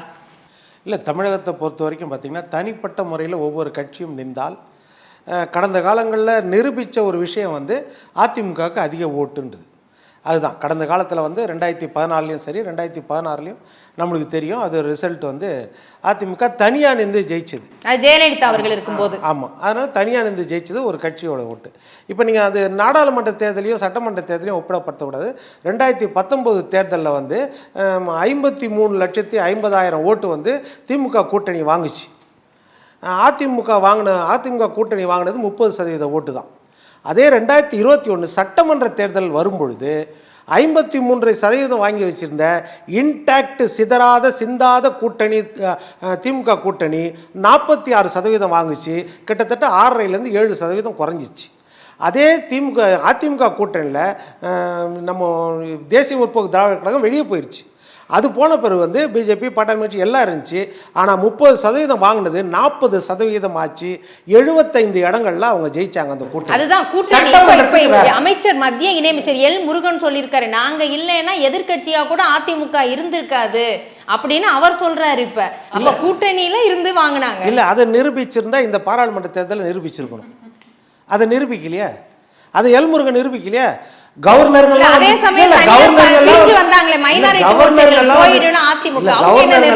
தேர்தலில் நின்றாங்க. முன்னாள் அமைச்சர், இவர் சிட்டிங் அமைச்சர், அவருடைய தொகுதியில் சொந்த தொகுதியில் தேர்தல் நின்றார். அண்ணாமலை தேர்தலில் நின்றார். எல்லாருமே முன்னாள் அமைச்சர்கள். அப்புறம் பிஜேபி சட்டமன்ற தலைவர், கட்சி தலைவர் அவர் நின்றார். அத்தனை பேரும் நின்றாங்க. மோடி இந்த நாட்டின் பிரதமராக வேண்டுமா அப்படின்னு ஒரு ஓட்டு, ராகுல் இந்த நாட்டின் பிரதமராக வேண்டுமா அப்படின்னு ஒரு ஓட்டு, எடப்பாடி பழனிசாமி இந்த நாட்டின் பிரதமராக வேண்டுமா அப்படின்னு ஒரு ஓட்டு. எடப்பாடி பழனிசாமி தான் இந்த தேசத்தின் பிரதமராக வரணும்னு 20% மக்கள் ஓட்டு போட்டுக்கிறாங்க தமிழ்நாட்டில். அப்போ அதுக்கு என்ன சொல்லுவீங்க?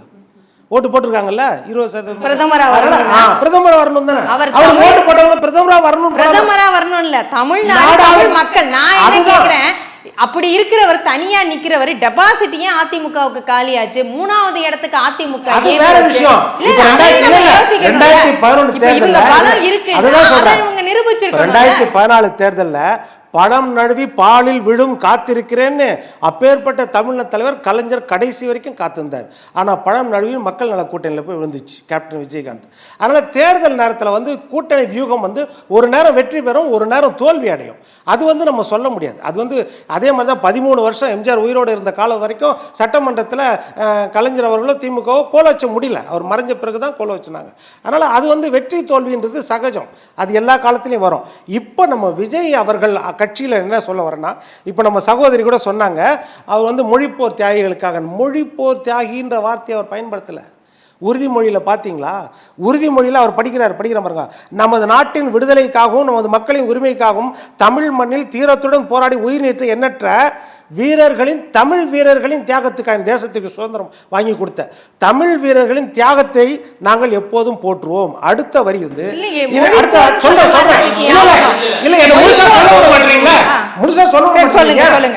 நமது அன்னை தமிழ் மொழியை காக்க, எது திராவிட மொழி இல்லை, நமது அன்னை தமிழ் மொழியை காக்க உயிர் தியாகம் செய்த மொழிப்போர் தியாகிகளின் இலக்கை நிறைவேற்றும் வகையில் தொடர்ந்து பாடுவோம். எந்த மொழிப்போர்? தமிழ் மொழியை காக்க. அவர் மறுபடியும் அதை பயன்படுத்துறார். அதுதான் நான் சொல்ல வரேன். இப்போ அதுதான் என்னன்னா, திராவிடம் அப்படின்றத அவர் அந்த வார்த்தையை அவர் பயன்படுத்தல. அவர் தமிழ் மொழி தமிழ் அந்த வார்த்தையை தான் அவர் பயன்படுத்துறார். அதனால என்ன சொல்றேன், மொழிப்போர் தியாகிகள்ங்கிறதுக்குள்ள வருது இல்ல. மொழிப்போர் தியாகிகள் எதற்காக? அந்த மொழிப்போர் எதற்காக? தமிழுக்காக, திராவிட மொழிக்காக கிடையாது, தமிழுக்காக, தமிழ் மொழிக்காக போராடியவர்கள். கே.சி. சங்கரஞர்னாலும் 75 நாள் உண்ணாவிரதம் இருந்து மறைந்தது, பேரறிஞர்னா நாடாளுமன்றத்தில் வாதாடி பேசி அதற்கு ஒரு உரிமையை பெற்றுக் கொடுத்தது எல்லாமே தமிழ் மொழிக்காக. அதுதான் அந்த தமிழ் மொழி குறிப்பிடணுமான இல்ல. மொழிப்போர் தியாகிகள் இல்ல, அந்த தமிழ் மொழி குறிப்பிடுறாரு, அன்னை தமிழ் மொழிக்காக போராடியவர்கள் அப்படின்றது குறிப்பிடுறாரு. அதை நான் சொல்ல வரேன். அடுத்து இப்போ நம்ம மாநாடுக்கு தடை கொடுத்தாங்களா அப்படின்னு கேட்குறாங்க. இப்போ திருச்சியில் ஜி கார்னர் மைதானம் கேட்டார், சேலம், கோவை, ஈரோடு எல்லா இடத்துலையும் நம்ம பொதுச் செயலர் புச்சி ஆனந்த் போய் பார்த்தாரு, எல்லாமே பார்த்தாரு, விக்ரவாணி பார்த்தாரு. நம்ம இப்போ தம்பி சொல்கிற மாதிரி எந்த பிரச்சனையும் இல்லை அப்படின்னா, மொத்த ஊடகங்கள்லையும் என்ன வந்துச்சு, திமுக ஒரு விரோதி மாதிரி காமிச்சாங்க இந்த விஷயத்தில். கரெக்டா இல்லையா? திமுக அமைச்சர் அதுக்கு தடை மறைமுகமாக கொடுக்குறாரு, திமுக பிரஷர் கொடு, இது ஒரு கெட்ட பேர் ஏற்படுத்துற மாதிரி காமிச்சாங்க. தம்பி இல்லைன்னு சொல்றாருல, அதுக்கு சொல்றேன். அப்ப என்னன்னா, இதுதான் சொல்றேன்.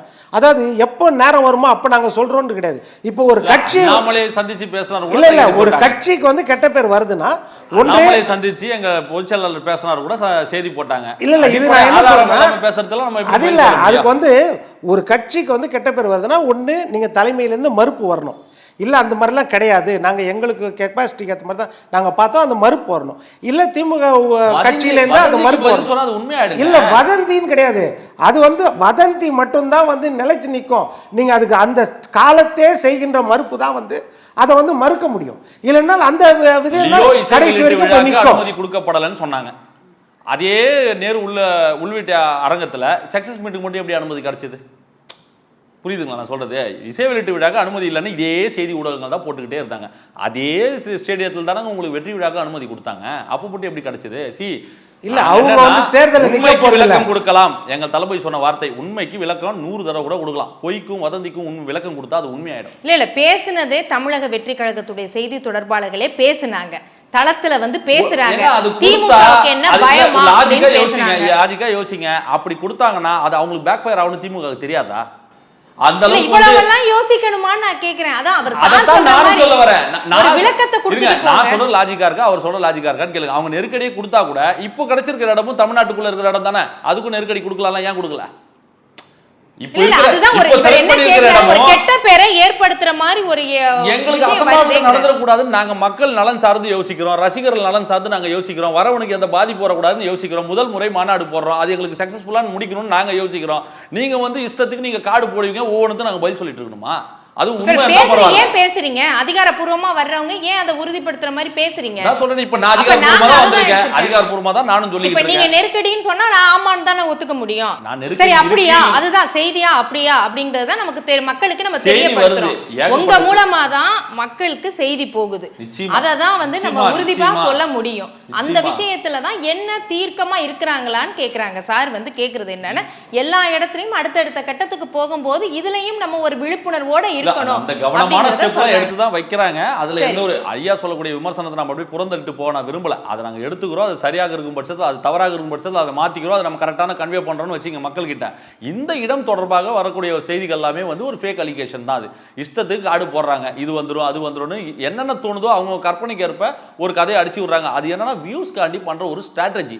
அது பொதுமக்களுக்கு தெரியாம இருக்கலாம். ஊடகத்தில் பயணிக்கக்கூடிய உங்களுக்கும் சோஷியல் மீடியா ஹேண்டில் யூஸ் பண்ற எங்களுக்கும் அது தெரியும். அது ஒரு விவேகம். இப்போ நீங்க டைட்டில் தமிழ்லைன்ல விஜய்னு வச்சுட்டு உள்ள கண்டென்ட்ல விஜய் பத்தியே பேசியிருக்க மாட்டான். ஆனா விஜய்னு கண்டென்ட் வச்சா 1 லட்சம் வியூஸ் வரும்.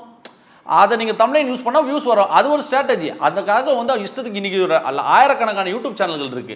எல்லாரும் ஒவ்வொரு செய்தி போடுறாங்க. ஒவ்வொருத்திட்டையும் போயிட்டு நாங்க வந்து இல்லன்னு சொல்ல வேண்டிய அவசியம் எங்களுக்கு இல்ல. பொது வெளியில வரும்போது மக்களுக்கு சரியா சென்றடையணும், அவ்வளவுதான் நம்மளுடைய எண்ணமாக இருக்கு. இதுல ராம்குமார் இன்னொரு விஷயம் வந்து, இந்த பகுஜன் சமாஜ் கட்சியுடைய மாநில தலைவர் ஆனந்தன் கூட கோரிக்கை விடுத்திருக்கிறார். இந்த சின்னம் தொடர்பாக, யானை சின்னம் பயன்படுத்தக்கூடாது. யானை என்பது வந்து பகுஜன் சமாஜ் கட்சி மட்டும்தான் பயன்படுத்த வேண்டும், வேற யாரும் பயன்படுத்தக்கூடாதுன்னு கோர்ட் ஆர்டர் இருக்கிறதா அவர் சொல்றாரு. அதுல எனக்கு அதை பத்தி அவ்வளோ நாலேஜ் கிடையாது. நான் இன்னும் பார்க்கல, அதை நான் படிக்கல. எனக்கு அதை பத்தின முழு புரிதல் கிடையாது. தெரியாம நான் பாட்டு வாய்க்கு வந்ததெல்லாம் பேசக்கூடாதுன்றதுனால எனக்கு அதில் முழு புரிதல் இல்லை.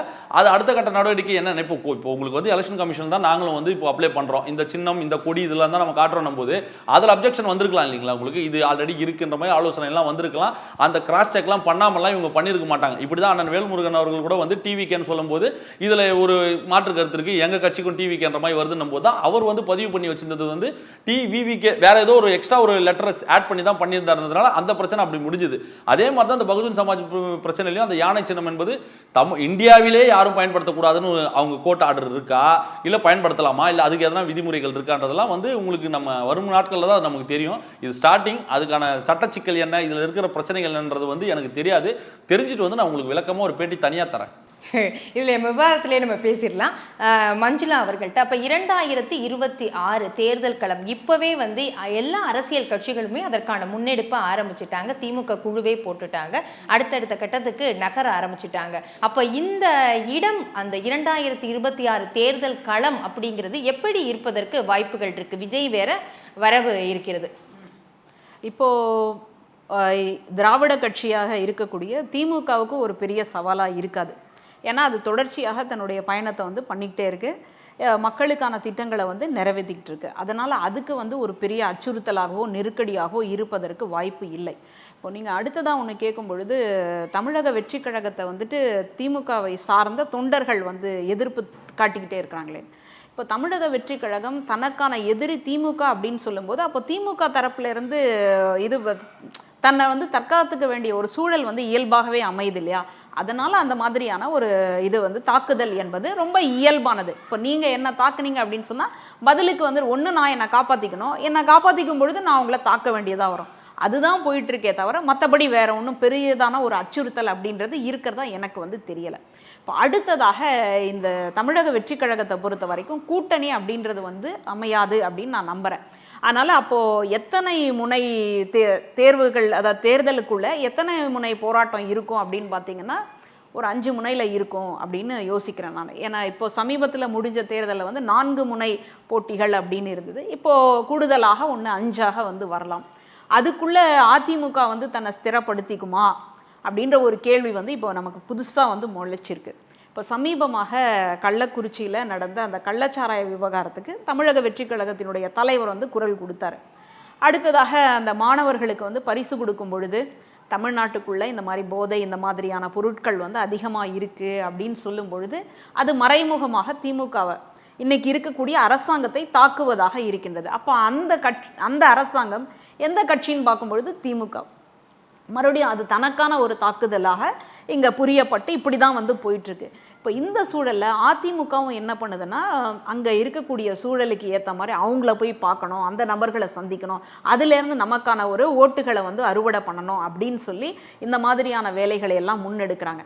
அதனால இப்போ வரக்கூடிய தேர்தல் எந்த ஆதாரத்தில் நீங்க சொல்றீங்க அதிமுக தமிழக வெற்றி கழகத்துடைய ஆதரவை பெறணும்னு முயற்சிக்கிறாங்கன்னு சொல்ல வரீங்களா? இல்லை இல்லை, அவங்க வந்தால் நல்லா இருக்கும் அப்படின்ற ஒரு யோசனையில் இருக்கிறாங்க. ஏன்னா இந்த கள்ளக்குறிச்சி விவகாரத்தில் முதல்ல ஆளாக போயிட்டு எடப்பாடியார் அவர்கள் அங்கே இருந்து மக்களை பார்த்து ஆறுதல் சொல்கிற செய்தியெல்லாம் நம்ம பார்க்குறோம். அப்போ ஒருவேளை நமக்கு வந்துட்டு புதுசாக வந்திருக்கக்கூடிய இந்த கட்சி நமக்கு வந்து கை கொடுத்துடாதா, அல்லது நம்ம அதில் வந்து சேர மாட்டோமா அப்படின்ற ஒரு வியூகத்தை வந்து அவர் யோசிச்சுட்டு இருக்காரு. இல்லை, அதுதான் கூட்டணி வராது அப்படிங்கிறது. நீங்கள் தான் 5 முனை போட்டி அப்படிங்கிறீங்க. புதிதாக வரக்கூடிய விஜய் தன்னை நிலைநிறுத்திக்க தான் முதலமைச்சர் வேட்பாளராக தான் அவர் வருவார்.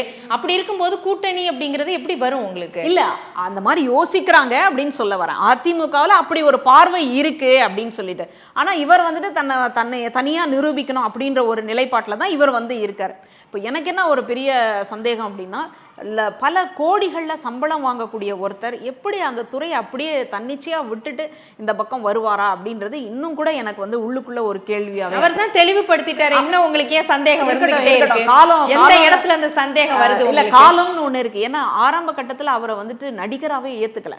அந்த வரலாறையும் நம்ம பார்க்கணும். இதெல்லாம் ஒரு முகமா, இவருக்கெல்லாம் எல்லாம் செய்ய முடியுமா அப்படின்ற ஒரு விமர்சனத்தை எல்லாம் தாண்டி அதுக்கப்புறம் பூவே உனக்காக படத்துல வந்து ரொம்ப பெருசா தன்னை நிரூபிச்சு அதுக்கப்புறம் வரும்பொழுது இப்படியே நம்ம குணச்சித்திரமா இந்த மாதிரி ஜனரஞ்சகமா போயிடக்கூடாது அப்படின்னு சொல்லி ஆக்ஷன் மூவிலெல்லாம் வந்து இறங்கி கில்லியினுடைய வசூலையெல்லாம் பார்த்தீங்கன்னா சூப்பர் ஸ்டார் வசூலையெல்லாம் மிஞ்சிடுச்சு அப்படின்ற மாதிரியான வரலாறு எல்லாமே நம்ம பார்த்தோம். அப்போ அப்படியே பயணம் செய்யக்கூடிய ஒரு இடத்துல தான் இன்னைக்கு வந்து இந்த இடத்துல வந்து நிற்கிறார். அப்போ அவர் அந்த சினிமா வாழ்க்கைன்னு இருக்கு பாருங்களேன், காதலுக்கு மரியாதையெல்லாம் நாங்கள்லாம் எத்தனை தடவை பார்த்தோம் அப்படின்னு எண்ணவே முடியாதுங்க. அந்த அளவுக்கு வந்து நாங்கள் பார்த்துருக்குறோம். அப்படிப்பட்ட ஒருத்தரை வந்துட்டு நம்ம அரசியல்ல வந்துட்டு கொடுத்துட்டோமே அப்படின்ற ஒரு இது வந்துட்டு எல்லாருக்கும் பரவலா இருக்கதான் செய்யணும்னு வச்சுக்கோங்களேன். அடுத்தவர் ரசிகரா நீங்க இருக்கிறீங்க, உங்களுக்கு அடுத்த கட்டத்துக்கு அவர் தலைவரா வந்து நிற்கும் போது ஓட்டு போடுவீங்களா போட மாட்டீங்களா? நீங்க விஜய் இவ்வளவு ரசிகரா இருக்கிறீங்க, நாளைக்கு அவர் தலைவரா வந்து நிக்கிறாரு, உங்க ஓட்டு விஜய்க்கு போகுமா போகாதா? அதை பத்தி எல்லாம் இந்த வெளிப்படையாக இந்த மேடைகள் எல்லாம் சொல்ல முடியாது. ஒவ்வொருவருடைய ஓட்டு அப்படின்றத அது வந்து கான்ஃபிடென்ஷியல், அதையெல்லாம் இப்ப வெளியில ரசிப்பு தன்மை வேற, அரசியல்ல போறது வேற. நான் புரிஞ்சுக்கவா? கொள்கை என்பது வேற, ரசிப்பு. அப்ப ரசிகரா இருக்கிறவங்க எல்லாம் ராம்குமார் ஓட்டா மாறாது. அப்ப ரசிகரா இருக்கிறதெல்லாம் ஓட்டா மாறாது. அப்படி கிடையாது. அவங்க ரசிகர்களை தாண்டி விசுவாசிகள் தான் இருக்கும். நாங்க அதனால வந்து அது ஒரு சர்டைன் நம்பர் ஆஃப் பர்சன்ஸ். தமிழ்நாட்டில் இருக்கக்கூடிய இல்லங்களில் வீட்டுக்கு 3 பேர் தளபதி ரசிகர்களா இருக்காங்க. அதான் ரசிகர்கள். இப்ப மஞ்சுளா கூட ரசிகர் தான். அதுதான் மேடத்தை வச்சு தான் சொல்றேன். தமிழ்நாட்டில் முதல் தலைமுறை வாக்காளர்கள் பயங்கர ஆர்வமா இருக்காங்க. இப்போ இருக்க 17 வயசுல இருக்கக்கூடிய பசங்கள்ல இருந்து இப்போ அவங்களுக்கு அடுத்த வருஷம் வந்து 18 ஆக போது. முதல் தலைமுறை வாக்காளர்கள்ல இருந்து அந்த 60 வயசு இருக்கக்கூடியவர்கள், விரும்பக்கூடியவர்கள், மேடம் ஏஜ்ல இருக்கக்கூடியவங்க எல்லாம் பல பேர் வந்து ரசிகர்களா இருக்கும் பொழுது வீட்டுக்கு 2 பேர் 3 ஓட்டு நீங்க கணக்கு அட்லீஸ்ட் 3 பேர் 2 பேர் ஓட்டு போட்டா கூட நிச்சயமாக அது ஓட்டா மாறுன்ற நம்பிக்கை இருக்கு. நாங்க ஒண்ணும் வந்துட்டு உங்களுக்கு எதிரான அரசியல் பண்ண போறது இல்லையே. சரி, பேசுங்க. அதனால இப்போ அதிமுக வந்துட்டு யாரோட கூட்டணி அமைக்கலாம் அப்படின்னு சொல்லி தன்னுடைய குறைந்தபட்சம் எதிர்கட்சி தலைவராவது வந்துடணும். ஏன்னா அவங்களுடைய இலக்கு, அவங்க இப்போ ஒரு அவசர கூட்டம், செயற்குழு கூட்டம் போடும் பொழுதே ஒரு தீர்மானத்தை நிறைவேற்றிட்டாங்க. என்னன்னா எடப்பாடியார் அவர்கள் தான் அடுத்த முதல்வர், 26க்கான முதல்வர் அவர் தான் அப்படின்னு அவங்க தீர்மானத்தை போட்டு நிறைவேற்ற முடிவு எடுக்கிற அதிகாரம் அவருக்கு கொடுக்கப்பட்டிருக்கிறது. அப்படிதான் அவங்க போட்டது. இல்ல, முதல்வர் ஆயிடணும், நம்ம வந்துட்டு ஆட்சியை பிடிக்கணும் அப்படின்ற ஒரு ரீதியில வந்து அவங்க செயல்பட்டு இருக்கிறாங்க. அதனால அவங்க வந்துட்டு எப்படிப்பட்ட ஒரு அதாவது கூட்டணி கட்சிகள் வரும் அப்படின்ற ஒரு ஏக்கத்தோட அந்த பக்கம் வந்து ஒன்று போயிட்டு இருக்கு. இதுக்கு நடுவில் இப்போதான் மாநில தகுதி பெற்ற ஒரு கட்சி அப்படின்றது இருக்கு. அதுவும் கிட்டத்தட்ட தமிழக வெற்றி கழகத்தை வந்து தன் பால் ஈர்க்க முடியுமா அப்படின்ற எல்லாரும் இப்படிதான் வந்து பார்த்துட்டு இருக்கிறாங்க. அதனால 26 அப்படின்றது கொஞ்சம் இல்லை, ஓரளவே வந்துட்டு கொஞ்சம் இவங்களை மற்ற கட்சிகளுக்கு வந்து ஒரு டஃப் கொடுக்குற ஒரு நிலையா தான் இருக்கும். அப்ப நீங்க சொல்றது பார்த்தா திமுக அப்படியே இருக்கு. திமுகவுடைய எதிர்ப்பு ஓட்டுங்கிறத 4 அணிகளும் பிரிக்கிறதுக்கு வாய்ப்புகள் இருக்கு அப்படின்னு சொல்றீங்க. அப்படிதானே? அப்படி எடுத்துக்கலாமா? இப்போ நீங்க பாத்தீங்க அப்படின்னு சொன்னா ஆரம்பத்துல ஜெயலலிதா அம்மையார் இருந்த பொழுது அப்போ கிடைச்ச வெற்றிக்கு இவர் விஜய் அவர்கள் கூட ஒரு அணில் மாதிரி நாங்கள் வந்து வேலை பார்த்துருக்குறோம், எங்களுடைய ஆதரவை வந்துட்டு அதிமுகவுக்கு கொடுக்குறோம் அப்படின்னு சொல்லியிருப்பார் அன்னைக்கு காலகட்டங்களில். அன்னைக்கு இந்த தலைவா மாதிரியான படங்கள் ஒரு பெரிய சர்ச்சை, நான் வந்துட்டு ரெடியாக இருக்கிறேன், நான் ரெடியாக வரவான்ற மாதிரியெல்லாம் ஒரு பெரிய சர்ச்சையெல்லாம் ஓடிட்டு இருந்ததுன்னு வச்சுக்கோங்களேன். அப்போ அந்த சூழலில் அந்த மாதிரியான ஒரு நிலைப்பாட்டை வந்து அவர் எடுத்திருந்தாருன்னு பார்க்குறோம். அப்போது இந்த சூழலை வச்சு பார்க்கும் பொழுது ஓட்டுகள் பிரியறதுக்கான வாய்ப்பு இருக்கே தவிர இன்னொரு, அதாவது ஆட்சியை பிடிக்கிறதுக்கான காட்சி இல்லை அப்படின்ற மாதிரி தான் தோணுது. ஆனால் இப்போ வந்த பாட்டு வரைக்கும் வச்சு பார்க்கும் பொழுது ஒரு நல்ல காலம் பிறக்குதுன்ற மாதிரி இந்த பாட்டு வந்திருக்கு. கிட்டத்தட்ட நீங்கள் போக்கிரி படத்தில் கூட பார்த்துருப்பீங்க, இடி இடிக்குது, நிலம் விலகுது, இது விழுகுது அப்படின்னு சொல்லிட்டு எவ்வளவு பெரிய ரசிகரா இருக்கிறீங்கன்னு நான் பார்க்குறேன் சொல்லி அந்த பாட்டை நினைவுபடுத்துவதாக தான் இந்த பாட்டையும் நான் பார்க்குறேன். அதனால் ஓரளவு ஓட்டு பிரியறதுக்கான வாய்ப்புகள் இருக்கே தவிர ஆட்சியை பிடிப்பாங்களா அப்படின்றத காலம்தான் பதில் சொல்லும். சரி, நிறைவு கருத்தாவே எடுத்துக்கிறேன். வில்சன் அவர்களிடம் விஜயகாந்த் அவர்களுடைய அந்த அரசியல் பிரவேசம் அதை முன்னுதாரணமாக வச்சுக்கிட்டு அடுத்தடுத்த கட்டத்துக்கு நகரலாம் அப்படிங்கிற நம்பிக்கை இருக்கிறதா விஜய்க்கு? அதற்கான சூழல் எப்படி இருக்கு? முன்ன இருந்த சூழலுக்கும் இப்போ உள்ள சூழலுக்கும் என்ன வேறுபாடு இருக்கு? இல்லை, விஜயகாந்த் அரசியல் பார்த்தீங்கன்னா அது ஒரு வேறுபட்ட அரசியல். அதாவது புரட்சித் தலைவர் எம்ஜிஆருக்கு பிறகு அரசியலை பேசக்கூடிய ஒரு நடிகராக இருந்தவர் விஜயகாந்த். அதாவது அவர் நடிகர் சங்க தலைவர் ஆகும்போது பாதி அரசியலுக்குள்ளே வந்துட்டார். அந்த நடிகர் சங்க தலைவர் பதவியே கூட ஒரு அரசியல் பதவியாக அவர் பயன்படுத்தி மிகப்பெரிய அளவுக்கு நடிகர் சங்கத்தை வளர்ச்சியை கொண்டு கடனெல்லாம் தீர்த்து வச்சு, ஏன்னா காலகாலமாக அது கடனில் இருந்த ஒரு இதை ஒரு அரசியல் கட்சியை போலவே நடிகர் சங்கத்தை நடத்தி அதில் மிகப்பெரிய அனுபவம். மூன்றாவது அவர் மிகப்பெரிய எழுச்சியோடு தான் தேர்தலில் 2005, 2006, 2005 கட்சி ஆரம்பித்தாங்க. அன்னிலேருந்து களத்தை கண்டுகொண்டே இருந்தார். ஆனால் உச்சாணி கொம்புக்கு வர வேண்டிய நேரத்தில் அவர் உடல்நிலை சரியில்லாமல் போயிடுச்சு. அதுதான் முக்கிய காரணமாக இருக்குது. அதனால் இப்போ விஜய் வர்ற ஃபீல்டு அது வேறு. விஜய் அரசியல் அனுபவம் இல்லாமல் அவர் உள்ளே வந்திருக்காரு. மற்றபடி அவருக்கு ரசிகர்கள் எக்கச்சக்கமாக இருக்கிறாங்க. ஆனால் அதைத்தான் நான் சொல்கிறேன், இந்த ரசிகர்களை தாண்டி அது ஓட்டாக மாறணும்.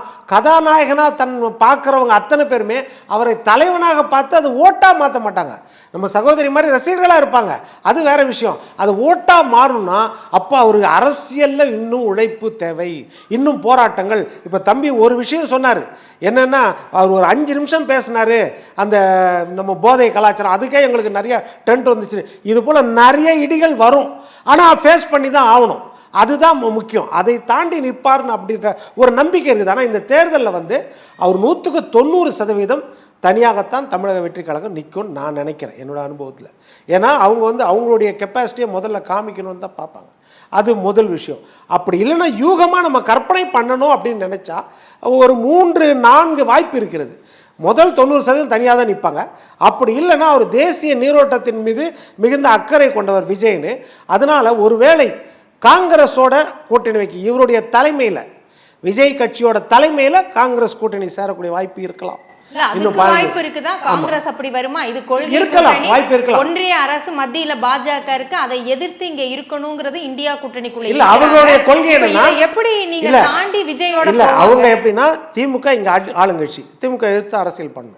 அங்கே பிஜேபி ஆளுங்கட்சி, பிஜேபி எதிர்த்து அரசியல் பண்ணோம். இன்னொன்று பிஜேபி இவங்க அதிலே சொல்லியிருக்காங்க மத நல்லிணக்கத்துக்கு நாங்கள் முக்கியத்துவம் கொடுப்போம். அப்போ இயற்கையாக பிஜேபிக்காக தான் வரும்.